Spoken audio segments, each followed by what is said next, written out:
Joey Podcast TV, the Joey Podcast TV.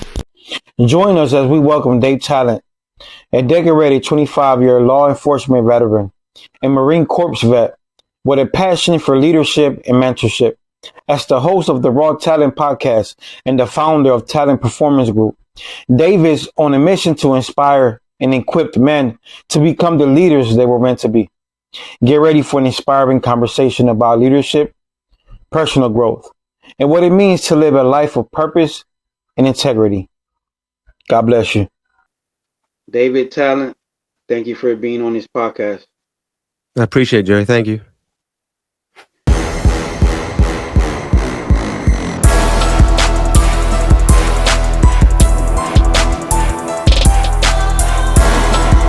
My childhood. The thing I remember the most would probably be divorce. I had a pretty decent childhood. I had up to about 0 to 6. I kind of remember my grandparents. I remember being involved with my grandparents and my family. But the thing that sticks out the most was my parents' divorce, and actually the day that they actually, I guess you would call, separated. They weren't divorced yet, but it was when it absolutely fell apart. I was present for that during that day. I remember it was a Sunday because my dad asked me to go to church, and it was the first time I ever told an adult no. I remember that being the first time I told him no. I said, I don't want to go. I think somewhere in my mind, I wanted to stand up for my mom, because during that argument, I could tell she was obviously super mad. She's throwing his clothes out in the front yard and she's yelling at him. And I find out much later it was an infidelity and an affair. I as a 6-year-old, I had no idea what exactly was going down, but I could just remember that moment, kind of like a fly on the wall. And then when he asked me to go to church, I'm like, no, I need to stand up for my mom. And I find out much later in my life, in my 40s and 50s, that 6-year-old was making a lot of decisions for my life as I went on through a lot of the coaching I've been through, a lot of the things I've gone through. I realized that moment, that decision to stand for my mom actually impacted a lot of my decisions later. So that's the thing I remember the most. And then the blessing came in with I have a stepfather that came into the picture. So I got lucky there in terms of a really good man, stepped in as a father. He helped my mom out, helped us out. If we had activities, he'd take us everywhere. We never went wanting. We struggled a little bit. We didn't have a lot of money. I mean, money was always an issue in my life. So that's another big focus in my life now, is to be a transitional character. And my family say, for my sons especially, where we can think abundance over scarcity. We can look at wealth versus always having no margin, always being in debt. So that's a big decision. But I can remember, again, we never went wanting. We had a roof over our head. We had a good house. I had a father figure through my stepdad, who I saw him as my father. I saw my real dad as kind of the biological dad. Growing up, I didn't really see my dad as dad, even though I called him dad because that was his kind of name. My stepfather was my actual father in that. So I had that. And the irony is that as I go get married later, I wake up. We always make these decisions when we're young that I want to do better than my parents. And I made that decision when I was, at that young age of 6 or maybe 8. And I didn't realize it was going to have an impact, because you move in the direction of your thoughts and your beliefs. So I wanted to be better than my parents. The challenge was the only image I had in my head was my parents. I didn't have a different model. I didn't have a different example. I didn't have books. I didn't have any resources to say, hey, this is the way to be a man. This is the way to be a father. This is the way to be in relationship. This is the way to communicate. I didn't have that model. So one day I wake up in my marriage and I have 3 sons, literally like my mom had, 3 boys, and my brothers and I. I had a mixture of stepson versus son. So I had a stepson plus 2 sons. So I had a version of, I was kind of like my stepfather. I stepped into that space. And then we were having challenges in our marriage, just like my parents had. So it kind of came full circle. So what inspires you to join the Marine Corps, and how did that experience influence your life? What did you go through, all them years, high school, until you joined the Marine Corps? How was that, like, that transition? So again, a lot of times in like hard moments, like my parents' divorce, there's always some blessings. There's some seeds of equivalent benefit. And part of that experience was that we spent a great deal of time with my grandfather. And we spent the summers with him, the full summer. We spent holidays with him. We spent a ton of time with my grandfather. And he was a deep sea diver in the Navy. So if you've ever seen the movie, I think with Cuba Gooding in it, where it's Men of Honor, Robert De Niro, my grandfather looked a lot like De Niro. And I have pictures of my grandfather very young with that hard hat. It's a kind of a black and white photo. When he's sitting kind of on a bench with his hard hat, and there's one where he's standing, but it's just straight out of that movie. So I knew my grandfather was in the Navy. I had cousins that went to the Naval Academy. So the service was a big part of our family. And as I was growing up, I remember, I literally just posted today that a lot of us see the light because we stand on the shoulders of giants and goats, great. And my grandfather was the lead one. He was a goat. I mean, for a guy to go deep sea dive and be under 200 meters of water, and those times in the 40s when we didn't perfect that science yet. So it was, again, that was dangerous work. He always motivated me. He provided structure in my life. He provided what a nuclear family would look like. Because when I'd visit my grandparents, he was with my grandmom. They'd been married forever. We had structure in their house. We ate 3 square meals a day. We would work hard in the garden, but then we'd have fun. We played a lot of fun. So he created a structure around kind of work and play.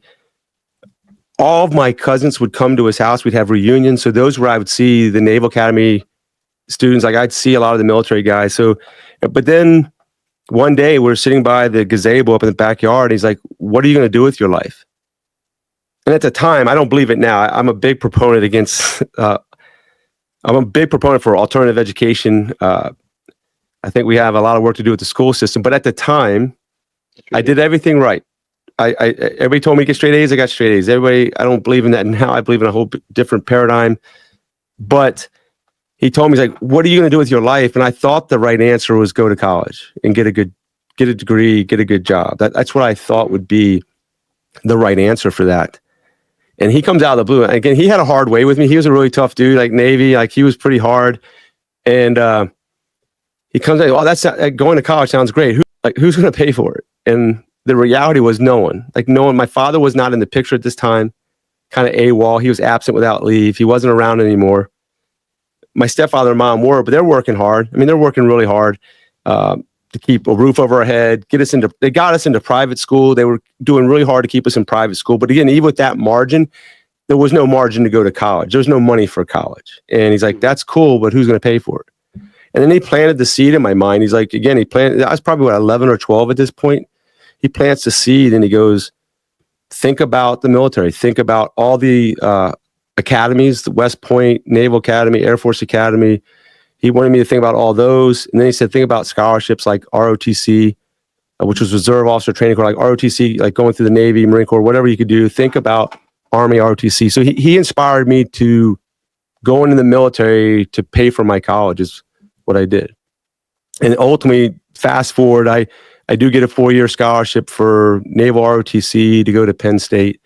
I start out in the Navy as a midshipman, but as I got into college and I got into that space, again, you kind of get inspired to be the best.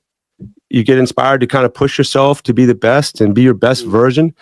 And for me, that showed up as the Marine Corps.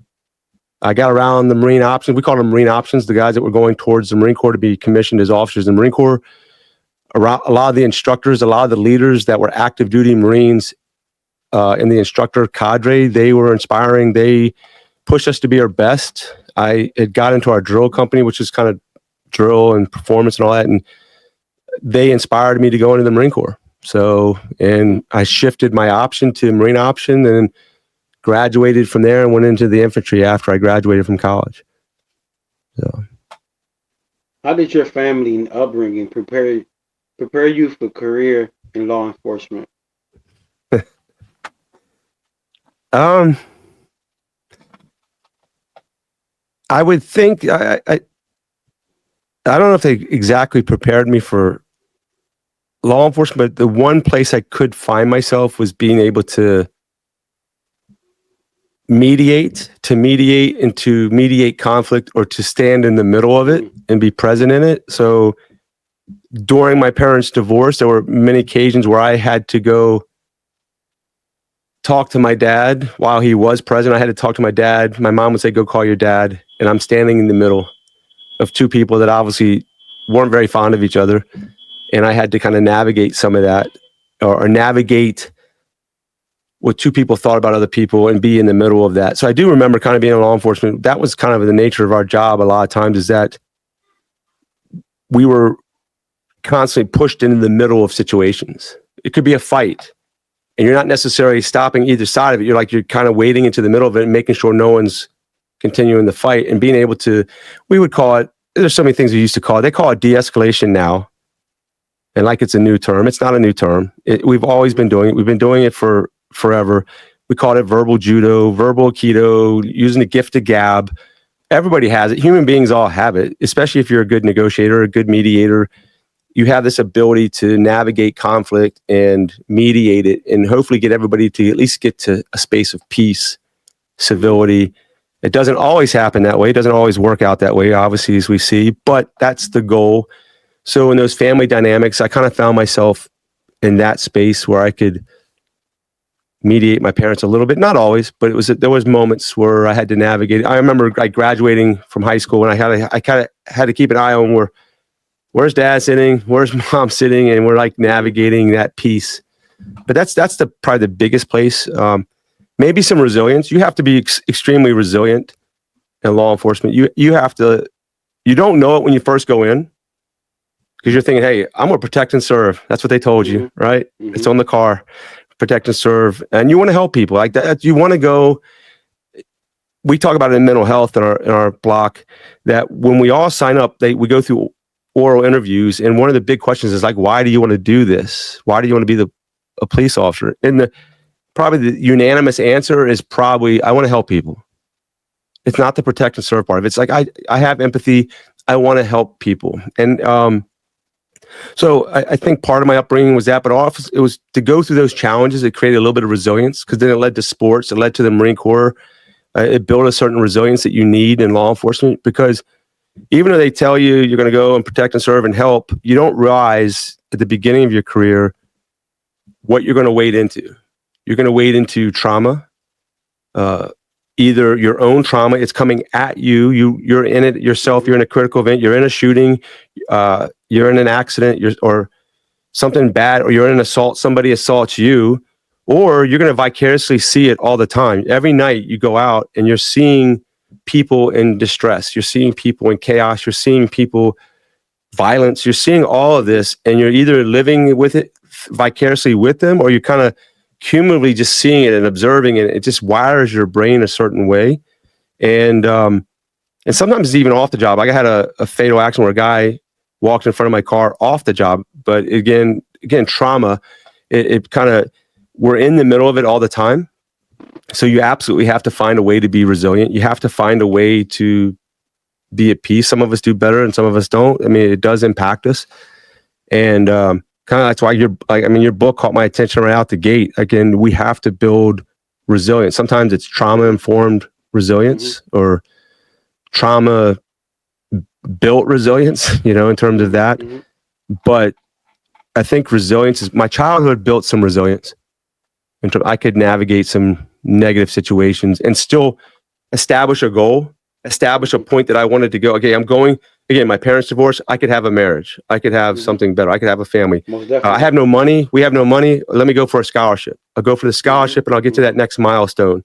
All right, I'm in the Marine Corps now, the next milestone. Coming out of the Marine Corps, I wanted a family. So then I said, well, the next thing would be law enforcement. So like, I need something stable. I went through some jobs coming out of the Marine Corps that I didn't really like. I finally found the thing that I kind of resonated with that would provide for a family. Because that was the long-term goal from childhood, was to get to that family. So I found a little bit of goal setting through that journey, but also some resilience. I could build that. Mm-hmm. So that's kind of the whole experience for me there. So many people think, negatively, not on purpose, but because that was that they was raised with that thought, with that thinking. I was poor, or we was struggling when we was small. As kids, my parents were struggling, so we weren't able to do certain things. We were in a broken home, broken marriage, or broken relationships. So now, as a grown man, a lot of people, as adults, they still think like that. Mm-hmm. I'm not able to find a man. I'm not able to find a woman. I'm not able to have a successful relationship because trauma. Mm-hmm. They got that stuck in their thoughts that because I went through it, you know, uh, I believe, generational curses Yes. could be broken. And so many family members grow up still living how they were a child because generational curses. We could break Mm-hmm. that. Yeah. I cannot see me. I grew up in a home where my father and my mother took us to church every other day and every Sunday. Six of us. I'm the oldest. And teach us, about the Bible, good morals and family values and but it came a time where my father went through something that we really don't know what really happened, because us as humans we go through stress. Mm-hmm. As humans we go through depression. We have all kind of crazy negative thoughts in our minds. We're humans, right? Right. So my father went through a process that he started consuming drugs and especially alcohol. So Right. when that started, everything started breaking apart because it was not him anymore. It was the alcohol that was taking over this mindset. Right. So we've been through hell because Mm-hmm. of that growing up. Now me as an adult, I can say, okay, my father was an alcoholic, so I'm gonna end up being an alcoholic. Mm-hmm. That's not true. So I've learned throughout the years, me growing up, I've learned with bumps and bruises. Yeah. That's the best way to learn Mm-hmm. that no, even though my father made a mistake, he's a great man, he's a great person, he provided, he made a mistake. He Mm-hmm. influenced our thoughts, our mindset, our family for a lot of years. But that doesn't mean that I'm going to do the same thing with my kids, with my family, because he did it. Right. See, and a lot of people need to understand that you have to break generational curses, like you said. Mm-hmm. You know, if you had a broken, if your parents had a broken marriage growing up, doesn't mean you're gonna have one. Right. And a lot of people need to understand that Mm-hmm. everything is possible. But if you stay stuck in the past, thinking about what you went through and you can't be able to overcome that as an adult, then Mm-hmm. that's going to bring a lot of issues for you and your family. Right. Yeah. For me, it's like I woke up to this, like in the Marine Corps, we would navigate. And Hmm. when you found your location, a lot of times we would call triangulation, which we all know is cell phone towers. Like if you want to know where you're at in the world, your cell phone will ping off of 3 towers, Mm. known reference points. And it kind of gives you an idea, like a triangle. It'll show you where you're at. When you navigate, you're drawing 3 lines on a map. And because of human error, you're not 100% accurate. If the 3 lines were going to connect, you'd be a dot on the map. Like, hey, this is exactly where I'm at. But you're finding known reference points and then you're triangulating back. Well, for me, it's like, well, what is the truth? Everything you just said, like, what is the truth? And what I'm hearing for me in my life was I would hear something about extreme ownership for like Jocko Willink. You go, all right, I got to have extreme ownership. I'm going through some coaching right now, right? I'm not assuming I'm a good dad or good relationship now, even though I've gone through all this stuff. I still got to keep growing and expanding. So I'm in a coach right now where it's radical integrity, right? Extreme ownership, radical integrity. The Bible says, we reap what we sow. So all these things. I'm like, and oh, by the way, it doesn't say we don't. Just because I went through some bad stuff in the past, and I have some immunity from the law of sowing and reaping. Just because I went through something bad doesn't mean I can go do something bad now. Like just because my ex-wife betrayed me doesn't mean I can go betray her. Like it doesn't mean I can just return the favor because the favor will come back. So like a boomerang. And there's so many different reference points in my life where I know, hey, at minimum, like my thoughts and my beliefs are going to create my future. So if they're zeroed in on the past of a 6-year-old, which if I believe I'm not good enough, if I believe that I will never have a good marriage, my parents' marriage failed, your situation, my dad's an alcoholic, so I'll be an alcoholic. I'll never get free. There was a story out there where, I don't know if it was a true story or if it was just a story to illustrate this, but there was 2 children born to an alcoholic. One became very successful and one became an alcoholic. So it's just same environment, two different choices. Right. And I made a meme out this. I said, because we talk about the thin blue line in law enforcement, right? Everybody takes a beating over that one. But the way I looked at that line was there's a very thin line between good and bad. There's a very thin line between truth and lies. There's a very thin line between cop and criminal. There's a very thin line between being great and being good, like this, or order and chaos. There's just in other words, it's just one thought, it's one belief, it's one choice away from crossing that line. And I've seen plenty of criminals tell the truth, and I've seen cops lie, and vice versa. So it's just kind of like, I've seen men tell the truth, I've seen women lie, and vice versa. I've seen women tell the truth. So it's like, for me, it's like, what do I actually want to be? Like you said, like I'm in this space. I know I've had this past, or I've been through this trauma, or my parents had this example, but who do I want to be? And then even more, I'm looking at my sons and my daughter going, don't look at me. Like, who do you actually want to be? Like, who do you actually want to be in this life? There's that great scene in, have you ever seen the movie Pursuit of Happiness? Will Smith is in it. He's got his little kid. They're on a basketball court, and he purposely tears his kid down to not play basketball. He's like, I don't know if you'll be a good player. I don't know if you'll ever make it to the pros. And the kid just gives up. And then Will Smith gets on him, and he's playing the role of Chris Gardner, it's a true story. He becomes a financial broker. But then he's like, look, man, like, don't ever let anybody steal your dreams, especially me. So that's, like you said, I had to choose differently for me, for my kids, my legacy, like to be a transitional character in my family. I want to be something different so my kids see that model, but then I'm encouraging them to be different. Like, don't go get a job just over broke. Don't get a job because dad got a job. Go find a way to make money. Go find a way to create money, create wealth. Go find something you love doing and find a way to make money doing that. Don't just do it by the way the system taught you to do it. Do it something. And I got your six. I got your back on that. But don't do just what dad did or mom did. Go be whoever you want to be. And for me, for example, like, and it never stops, Joey. It just never, like, I can look back at my past, some of my law enforcement experience. I worked midnights. I've been through trauma. I have tons of excuses, right? I can make a ton of excuses, but my sons went through this sports journey. We got into Pee Wee football, youth lacrosse, and then it sucked us into that crazy sports world where then it was travel lacrosse and this all the way to college. And because I'm getting no sleep, I'm working midnights, I'm going through my own trauma. I was shot in freaking 2004. I've seen a ton of trauma. Yeah, I start showing up as irritable. I start showing up as angry. Show up as a jerk. That's not the nice version of it. But I show up really bad to the point where I do evolve. And finally, my sons are in their adult lives. I get to a point. I've gone through a lot of coaching, a lot of healing. I said, I'm going to be vulnerable with my sons. I want to ask them, how did dad show up throughout 2 decades? Like, how did I show up as a dad? How did I show up as a sports dad? How did I show up as a dad coach? How did I show up as a husband to your mother? Right? How did I show up as a family leader? And I didn't think they were going to do it. I didn't think they were going to respond back. But my one son had been through some coaching program with me online for about 60 days. So he understood that he could contribute, he could share, I get a letter back. It's a 2-page letter. And on it has bullets. In other words, it could have been paragraphs, it could have been stories, but these are like key points. They didn't have enough time to go into a full paragraph or a chapter in a book. And it was 2 pages. They titled it The Great, Good, Bad, and Ugly of Dad. And there was a lot of great stuff. There was a lot of good stuff. And there was some bad and there was some ugly. And when they talked about sports, like, Dad, we wish we would have had more vacations. We wish we would have talked less about sports and more about life and more about things we want to do as a family.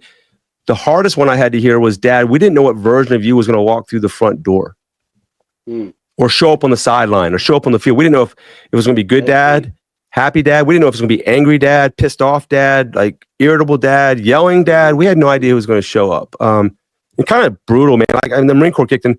I remember one time telling my kids to do some chores, and for maybe a couple of weeks they weren't doing them. We weren't doing them. And I finally had enough on midnights, and I did the old Marine Corps style. Woke them up at 4 o'clock in the morning, banging pots and made pans and made them do the chores. Like, that's horrible. I cringe when I look back, but that was the version of me that they experienced.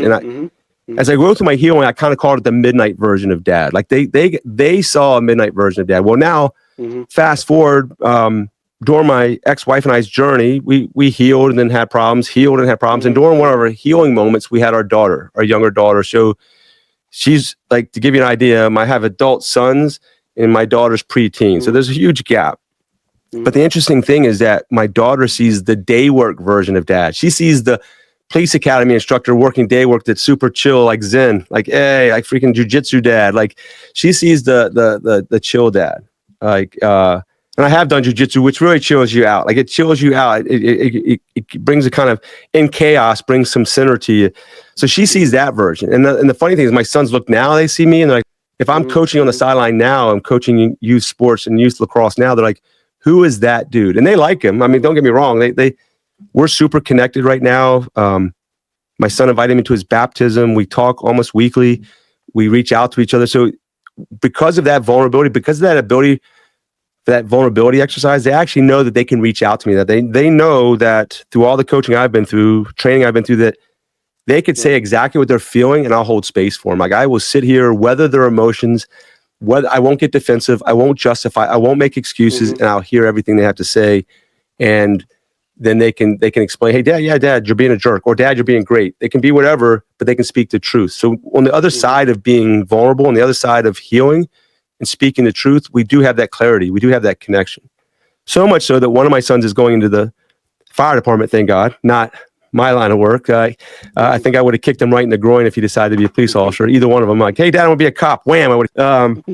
I wouldn't have done that. But no, I was like, but one's going in the fire department, one's a construction, like program manager. So they're doing really well, not doing what I'm doing, which is awesome. But now the one in the fire department is actually kind of seeing, he's been a volunteer, plus he's in the academy. He has seen some of the things I've seen. I've seen a little bit of death in my life, and it kind of it wears on you. He's starting to see, he now can relate a little bit to dad. And he's not going to make excuses for me how I showed up, but he can kind of, like you said, I can kind of understand that dad went through some stuff. Dad saw some stuff, and we can have a little bit of empathy for dad. He did the best he could with the tools he had at the time, and he's still growing and he's still expanding. You know, one of the things they did say in that letter was that, hey, dad will always get our six. Dad will fight for us, and dad. So for me now, it's like I got to fight for him. I got to fight to be a healed man. I got to fight to be healthy. I got to fight to be the better version of myself every day. I'm in a relationship now as well. So I got to fight to be the best man for my partner. So she's like, I got to be the best man possible, because you're right. I can't make excuses. That's the way it was in my former marriage. That doesn't fly. I went through some trauma in the past. So I'm going to have I'm insecure now. No, that's not going to fly. It might fly in the beginning, but I got to grow and I got to expand and I got to heal and I got to keep healing to a point where my family gets the best version of me every day, regardless of my past. Yeah.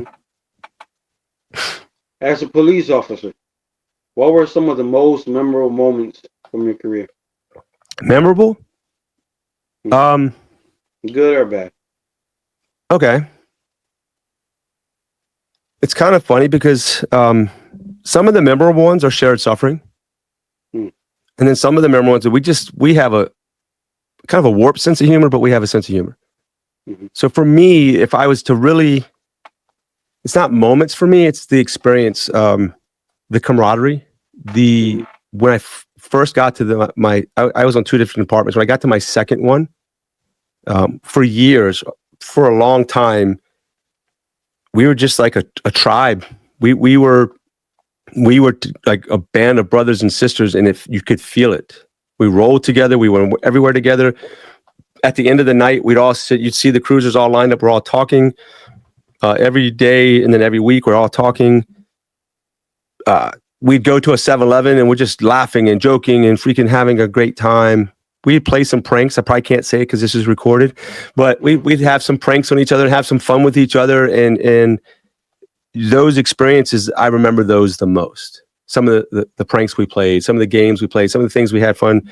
And even now, I'm in our academy staff. We have a lot of fun, just kind of decompressing and just joking and laughing. And we bust each other's chops a lot. Like we definitely find each other's quirks and go after those a lot. But that's what I remember the most. But there are moments, like I remember it was Easter Sunday, and this for some reason this one sticks out. We go to a homicide, and the boyfriend kills his girlfriend, and that's pretty traumatic, right? And it starts at night because we're midnight, so it starts at night, and by the time we're done, it's daylight. So now all of a sudden you had that contrast of freaking daylight and midnight, and I can just remember being at 7-Eleven. I'm sitting at 7-Eleven with my buddy, we're sitting over the trash can and we're eating hot dogs, which is the worst thing you do eat on a Sunday morning is eat a hot dog from that place. And they were left over from the night before. But there we are. We're just, again, we're decompressing from that homicide, but we're just sharing a hot dog, sitting on a freaking trash can, sharing that, you know. And the kind of funny thing is, man, like I've told this to somebody, I think I've spent probably 80 days of my life in a 7-Eleven. So so if you spent like a half hour, an hour a night just talking with your peers, and I've experienced all the media campaigns like sample the greatness. I know, hey, sample the greatness from 7-Eleven, but I probably spent like 80 days of my life in a 7-Eleven. But those were the moments where that was our safe space, kind of a happy place that we would get away from all the chaos. I mean, our nights, there's a book out there called Emotional Survival for Law Enforcement by Kevin Gilmartin. He talks about it being a hyper-vigilant roller coaster. The entire night is a roller coaster. Sometimes it's a lull and it's quiet, and sometimes it's off the charts and it's a high, then it's a low. I kind of did when I was growing up. I was in the restaurant business as well as a waiter, back waiter. It's kind of like the restaurant business as well. You've got a huge rush, and then there's a lull, and then there's a huge rush. But our rushes can be traumatic. I can go from, again, I remember one night going from a fatal.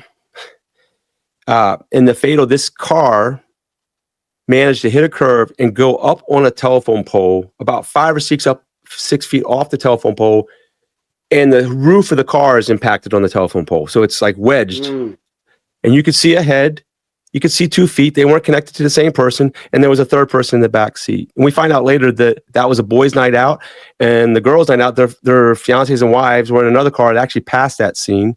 But I had enough time to go from that scene to a natural death. A guy, Mr. Fox, I still remember his name. And I get there, he had a small little dog. I remember that. And his wife, 80, natural causes, kind of died in the bathroom. So I remember I had enough time to go from that call and deal with Mr. Fox to the point with empathy. Like I really felt, he's like, yeah, I can remember him looking at his dog going, Charlie, what are we going to do now? What are we going to do now? I was able to go from that one back to the fatal. The car was still there. And I ran a couple other nonsense calls like parking complaints and things like that. And then, yeah, that wasn't just a normal night on the job. Or the night that I actually got shot, I'm on a parking complaint, kind of messing around with it. Like I'm screwing around with this parking complaint. What I mean by that is I don't want to write this dude a ticket. I don't want to tow the car. I'm just trying to. So I got my lights on. I'm chirping my sirens. I'm hoping they'll come out and see me. Like I don't know, because I don't know what door the house they're in. It's a townhouse community. I'm like, hopefully I'll make enough noise. They'll come out and they'll move their car. Then I'm thinking, well, maybe I can just put a tow sticker on it. It'll annoy them. I'll put a tow sticker on the window, but not tow it. Like, so I'm messing around because I don't really want to write the ticket. And then all of a sudden, one of my partners, again, I'm new to this department. So when I hear him call out, I kind of know where he was. I didn't know a lot of my way around the sector yet, but I knew exactly where he was. I knew I was close, and he calls out on the DI in progress. And as we're going, I'm like, well, I know that's at. I stopped messing around with the parking complaint, which is very low on the scale, right? And I start driving towards the DUI, the driving while under the influence. As I'm driving there, then all of a sudden my other partner goes to there, shots fired.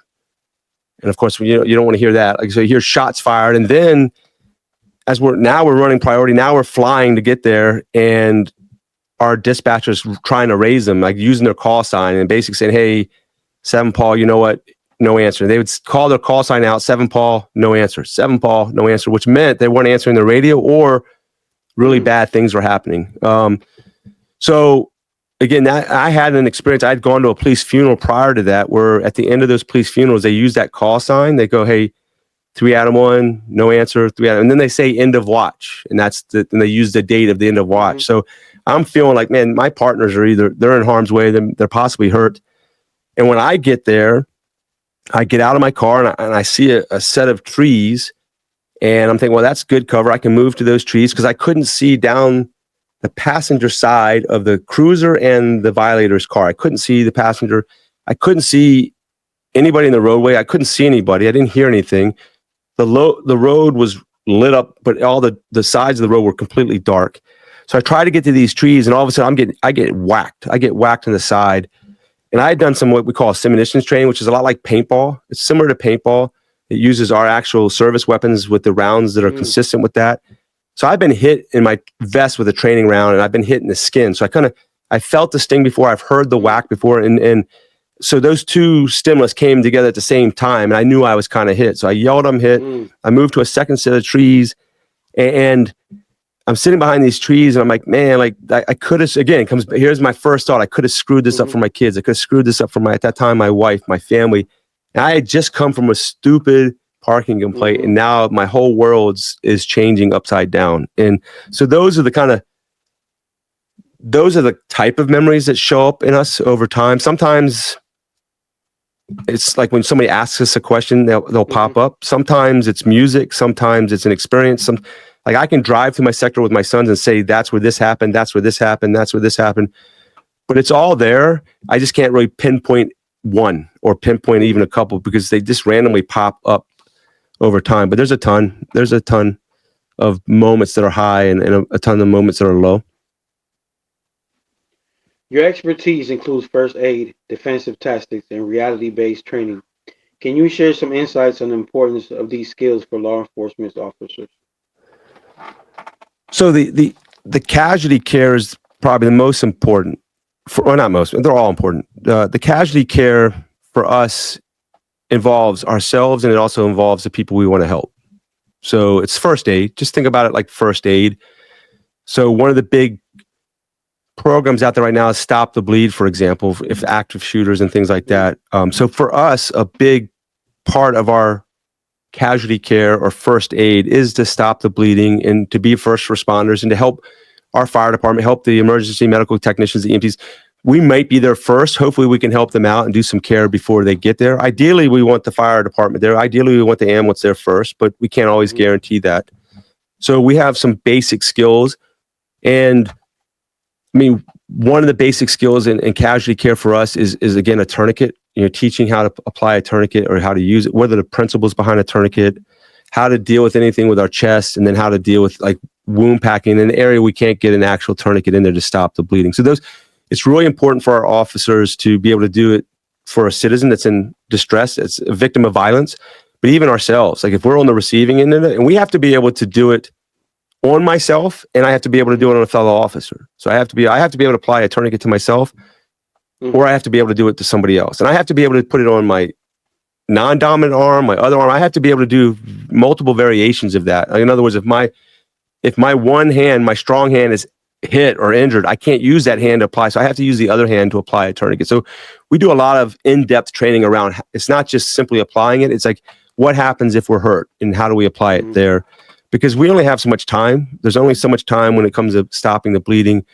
And then next place is we deal with CPR, for example. That's a huge one for us to do adult, child, or infant CPR and being able to respond to that. I mean, choking is a big one, for example, being able to help somebody that's choking. So that's kind of the essence of that. The defensive tactics, it evolves. This thing is constantly evolving. I'm not a subject matter expert at it. I'm just a instructor that's been certified in certain things that can help with that part of the training. My lead was mainly the casualty care, but we have to be well-rounded. So I have done some jiu-jitsu-based defensive tactics as well. We have some certifications that we use. And I've also trained on my own to kind of build some depth in that. I'm still very new in the whole process.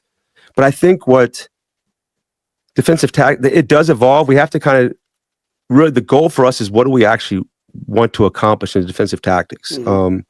And again, it evolves in terms of public perception. It evolves in terms of what's effective too. So we often like to say that, using effective force can actually de-escalate. We're all, this word de-escalation, we want to be able to have time, space, and distance to manage things. We want to be able to make better decisions. So a lot of it's not just the techniques we're talking about, it's the principles, it's the concepts. Like what do we, so for jiu-jitsu, if it's jiu-jitsu based, maybe it's control, maybe control before we cuff. Like it could be certain things that what are some principles? Or if I'm on the receiving end of violence, it might be that, man, I could, if I feel like I'm about to lose my life, yes, I could go to my service weapon. I could deploy lethal force if I had to, but maybe I possibly have some other options. And what jiu-jitsu's done for me, for example, it's enabled me to remain calm under chaos. I might not be winning the fight. I might not be in a position where I'm in control, but I'm in a position where I can stay safe. I'm in a position where I can wait this out until my backup shows up. So whether it be, maybe I'm on the ground on my back, but at least I'm protecting my face. I'm not getting punched. I'm not getting hurt. I'm not getting my weapon taken from me. So that's the type of, we're looking at like, how can we have better control? How can we keep ourselves safe? How can we get back to our feet? How can we use our other implements on our tool belt? Like, how can we use other options that are necessary and proportional? How can we use those things to, when I say de-escalate, I like to say like reducing the intensity of a situation. How can we reduce the intensity of a situation? How can we get people to do what we want them to do to the best of our ability? So for defensive tactics, it's whatever techniques can give us the best options for that. So again, a lot of it for us is, I like to think, is any type of martial art that helps us to control or helps us to create space, helps us to stay safe. So jiu-jitsu is a big one for us. Reality-based. Mm-hmm. Reality-based for us is, I think that's the way to go. In other words, you could sit in a classroom and do lecture, right? But human beings all learn different ways, whether it be kinetic or kinesthetic or dynamic or auditory. Some people listen, some people want lectures, but reality-based training gives us the ability to take a role player, put them in a scenario, and then have the officer respond to that role player. And if you've developed it well, if you've developed the situation or the scenario well, then you can create a stimulus and hopefully get the response that you want from those officers. And you can do it consistently over time. So we have, in our department, we do very well in terms of designing these scenarios so that we can consistently rep them out and get a consistent result. The result that we want. Maybe we want a de-escalation in this scenario. We'll create that. Maybe we want to shoot in this one and we want to no shoot in another one. So we create those scenarios and we get the response. And it takes a little bit of work to kind of create that. So it's, for us, it's, again, the role playing is there. It's used because it's better than paper.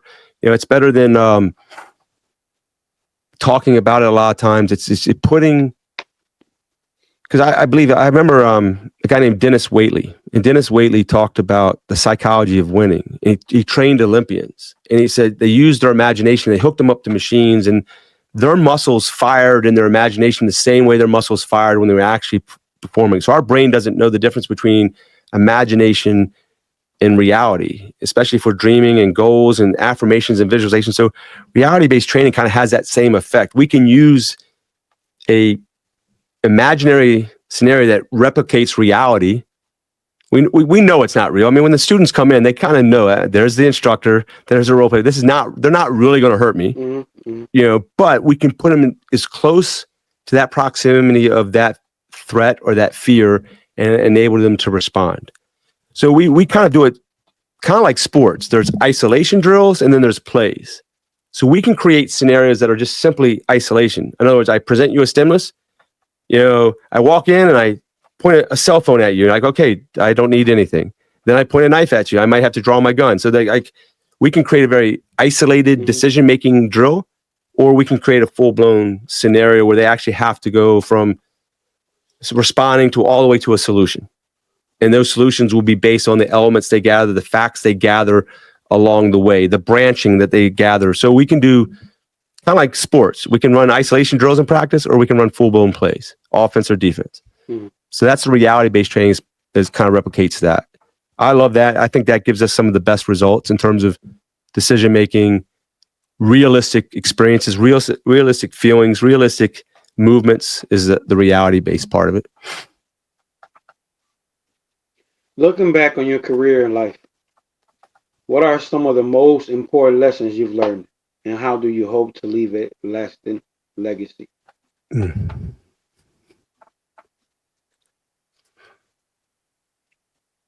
I think when I think about my career, even in the Marine Corps, I think the one word that's hit me the most is integrity. You have, and for me, integrity is not just about honesty, it's about being who you say you are. So if I say I'm a man, then be a man. Now, I may not know what that means. I may have to go research this thing. I may have to, Jose, help me out. I mean, Joey, help me out. I need to know, do you have anything about being a man, biblically being a man, spiritually being a man? I need some help with, but if I say I'm going to be a man, then be a man. If I say I'm going to be a Marine, be a Marine. Now that, again, I may have to decide, what does that actually mean? What are the principles? What are the leadership traits? What are the leadership principles? If I say be a husband, man, that's a whole different category in terms of learning that skill. So in law enforcement, integrity is the key. You got to be who you say you are. You got to tell the truth. And that builds trust. I think that, like, I'm sure you've experienced this in relationship, you've experienced in your journey. You have to be able to trust people. If I can't trust you going through that door, then we're in harm's way already. And I can't trust, I got to trust you that when I go through that door into harm's way, that you're not going to shoot me in the back by accident. Like you have the technical proficiency, you have the tactical proficiency, you're smart, like you know what you're doing, you're capable and competent in your job, that I'm going to go home. I'm going to go into this experience with my uniform the way it is, and I'm going to go home looking the same way when I go back to my family. I'm healthy. We're all healthy. So trust is a huge component in that space, in law enforcement, in the military, in relationship, right? And husband and wife, trust is like, integrity and trust are two things I think that are the life lesson for me. And even for my sons, if I say I'm a father, I got to be a father every single day, not on the weekends, not because of my past, like we talked about. I can't excuse some of my behavior because of my past. If I say I'm going to be a father, my sons have to trust that I'm going to show up as the day work version of dad now. My daughter has to trust that I'm going to be present. And so I think integrity and trust is the thing. And that's where I failed the most, man. I have failed. And the very first thing that hit me was integrity. Like, you're out of integrity. You failed. And in the Marine Corps, the motto is Semper Fidelis, always faithful. So here I am failing the standard of always faithful, and like it wrecked me for life. And then the lust of the flesh took me on a wild path for a little bit. And then, again, I had to get back to integrity. Like, who do I want to be? Like, who am I going to be? And, but yeah, that hurt me a ton when I realized I wasn't even living a simple 2 words, always faithful. Now, fast forward to now, no, that is in my DNA, always faithful. I know I will never, ever do that because I know it's not worth it, but I know my integrity is so much more important than that. And then, like I said, I will do everything now to grow and expand in relationships, in my health, in my fitness, in my relationship with my sons, my relationship with a partner. Everything I'm doing is about being present or being faithful, being truthful, because of that, like that one experience where I fell out of integrity. Now I've fallen out of integrity a lot in my life, but it's knowing it, being aware of it, shining light on it, and then getting back to ownership and back to integrity. So that's the biggest, that's the thing that hits me the most going forward in my life. In 2011, I found myself in that pit. Again, I'm out of integrity. And I think we've talked about this. My finances are a wreck. I'm working midnights. My marriage is falling apart. And I'm in this pit, and I ask God for help. And like a generic God, I had a Catholic faith. I'd had back and forth in my life through Christ. But I just ask God in general. I'm like, God, I need your help, and I need it now. And I can't do this. Like and about a week later, through lacrosse, which is ironic, about a week later, I'm at a lacrosse tournament. And if you were to look at my family, like, you wouldn't think there's any problem. We were civil enough that we were in this space that no one would have known that we were struggling. So I'm watching this game in front of me. My boys are about to play on the field I'm watching, but there's a game going on before us. And all of a sudden I get double tapped on the shoulder. I whip around, and this guy is wearing the FCA hat, the Fellowship of Christian Athletes hat. Now, a week before, I've asked God for help in that pit, and in my head, I've always heard people say God spoke to me. Now, I didn't believe this stuff. I'm like, man, they're hearing voices. And in my job, that's kind of schizophrenia. Like, I'm like, man, but in my head, I'm literally hearing, ask him for help. And I'm like, dude, I don't know. I'm arguing with God in my head. This guy has no idea that this is arguments going on in my head. I'm like, I'm not asking that dude for help. I don't know that dude that way. He's a freaking, I knew him as a father of an athlete I coached, but I didn't know him that way. I didn't know him to ask for help. So I'm like, I'm not doing that. It's a strange dude. I'm not asking that dude for help. And finally, I was like a third time. I think it was like a triple tap. And I finally tapped. I'm wrestling with God. I finally tap. I'm like, cool. And I'm like, fine. And I asked the guy for help. I'm like, man, I need some help. And he was super excited. He knew I was a coach too, as well as a dad. It's like, oh, we have this 3-dimensional coaching model, mind, body, spirit.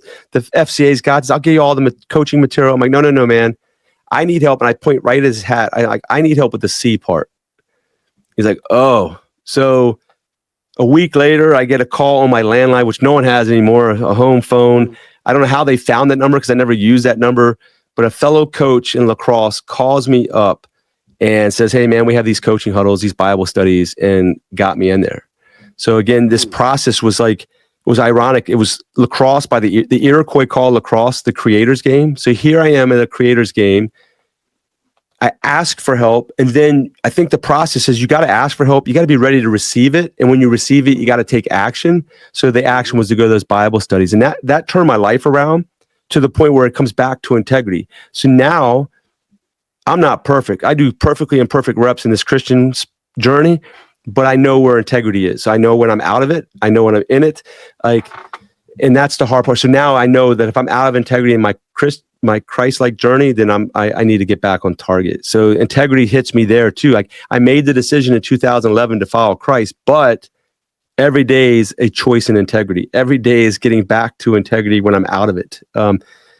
Steve Harvey, I think if you ever saw this, I remember him doing like a video. He's like, man, I'm a Christian, but I'm one that was just watered down I was cleaned off with a water hose, not a fire hose. So yeah, I got a long ways to go, but it always comes back to integrity. For me, it's like, if I say I'm a Christian, then be that. Now I may have to study it. I may have to get in God's word. I may have to understand it. I may have a very limited understanding of it, but I got to get back to integrity. So. Give me your last words for the viewers before we close this interview. Last words. I think for us, the law of sowing and reaping is always in play. We reap what we sow. God can't be deceived by it. God can't be mocked by it. And what I do with my podcast and my coaching program is I try to bring men out of the space of lies or the space of disconnection into the truth. And that truth starts with our thoughts, beliefs, words, choices, and actions that are centered in truth, that are centered in Christ, that are centered in being who we say we are, and knowing that whatever we do in those spaces, we will, if we sow them, we'll reap. So if we sow peace, if we sow love, if we sow peace, if we sow happiness, if we sow the truth, then we'll reap all of that. And that's the space I live in every day, is that if I can sow truth into my life, I will reap truth. If I can sow love into my partner's life, into my kid's life, then they will reap love and I will reap love. So that's kind of where I live. All right, Dave. Thank you for taking the time to being a guest on this podcast. Thanks, man. Appreciate it, Joey. Love to collaborate in the future, man. Thank you. Appreciate it. Most definitely. Until next time, God bless you.